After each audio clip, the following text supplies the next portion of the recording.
Ah, le PIB et la croissance. Ce sont deux termes qui reviennent souvent dans les débats à la télé. Mais savez-vous ce que cachent ces mots? C'est pas toujours très clair, surtout dans la tête des journalistes qui gobent ça sans se poser de questions. Ce sont pourtant deux notions qui expliquent en grande partie les problèmes économiques générés par la politique libérale, à savoir chômage, récession, précarité, etc. Voyons comment cela se passe.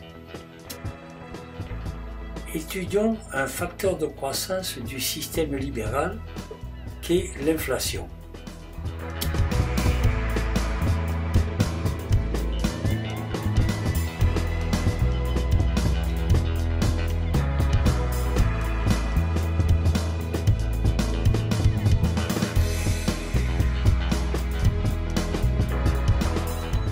Une étude réalisée et diffusée par Indecosa CGT des Charentes-Maritimes retrace l'inflation entre 2001, début de l'euro, et 2011 sur quelques produits courants.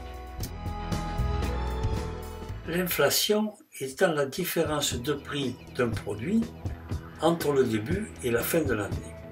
Elle s'exprime en pourcentage.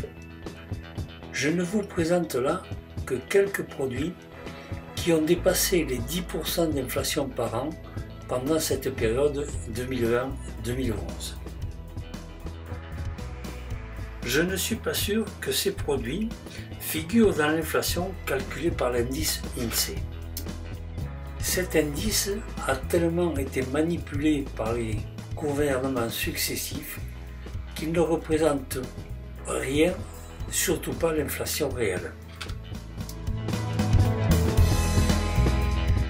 A noter que le salaire moyen pour cette période a baissé de 0,05%, mais que le salaire de l'Élysée, lui, a augmenté de 21,82%. Pour voir les effets de l'inflation sur la croissance, prenons deux exemples de cette liste. Le champion toute catégorie, c'est le sac de pommes de terre de 5 kg. Il a pris plus de 2000% en 10 ans.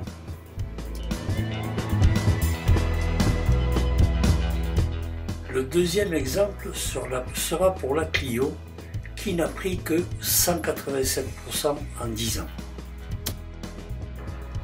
Cette valeur d'inflation n'est pas tout à fait juste, mais elle est très approchante. Pour la pomme de terre, conditionnée à un sac de 5 kg, avec 2039% en 10 ans, nous aurons donc grosso modo 203% d'augmentation par an. Selon Internet, la production française en 2001 était de 14 millions de tonnes, soit 14 milliards de kilos, ou encore 2,8 milliards de sacs de 5 kg. Pour faciliter les calculs, nous considérons que seulement 2 milliards de sacs sont commercialisés dans l'année. À raison de 23 centimes par sac en 2001, c'est un chiffre d'affaires de 460 millions d'euros. Je n'ai pas vérifié, mais avec 5% de TVA, ce sont 20 millions d'euros qui rentrent dans les caisses de l'État. Supposons qu'en 2002, il y ait la même production et la même commercialisation. Mais avec 204% d'inflation, le prix du sac est passé à 0,47 €. Ce qui nous donne un chiffre d'affaires de 940 millions d'euros et une TVA qui rapporte 47 millions d'euros à l'État. 27 millions de plus que l'année précédente. Voilà comment la croissance récupère 27 millions d'euros sans création de richesse supplémentaire.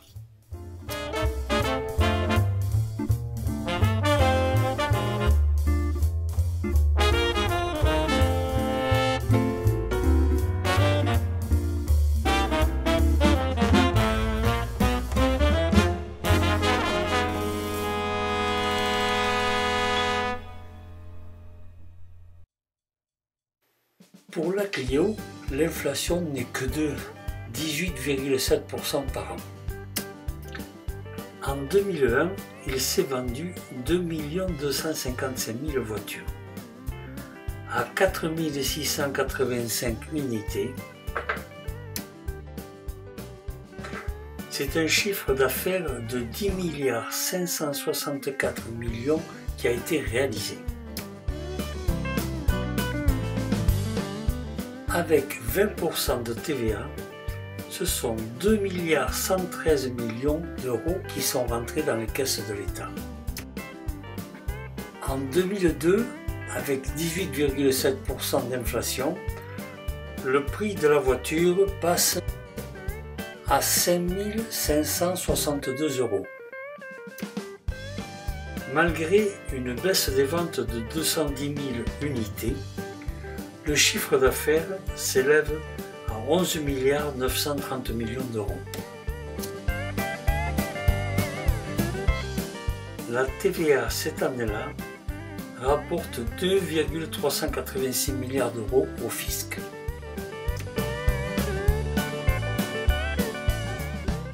Soit une augmentation de 273 millions d'euros.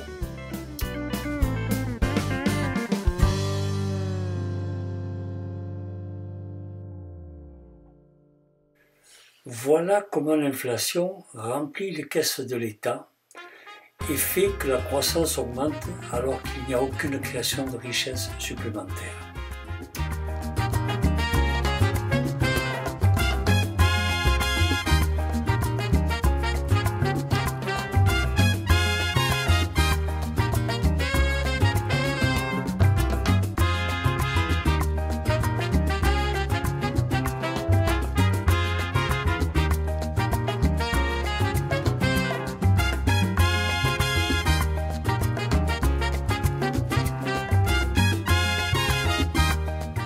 Le produit intérieur brut, ou PIB, est défini comme étant la somme des valeurs ajoutées réalisées à l'intérieur d'un pays par l'ensemble des branches d'activité auxquelles on ajoute la TVA et les droits de douane pour une période donnée, indépendamment de la nationalité des entreprises qui s'y trouvent.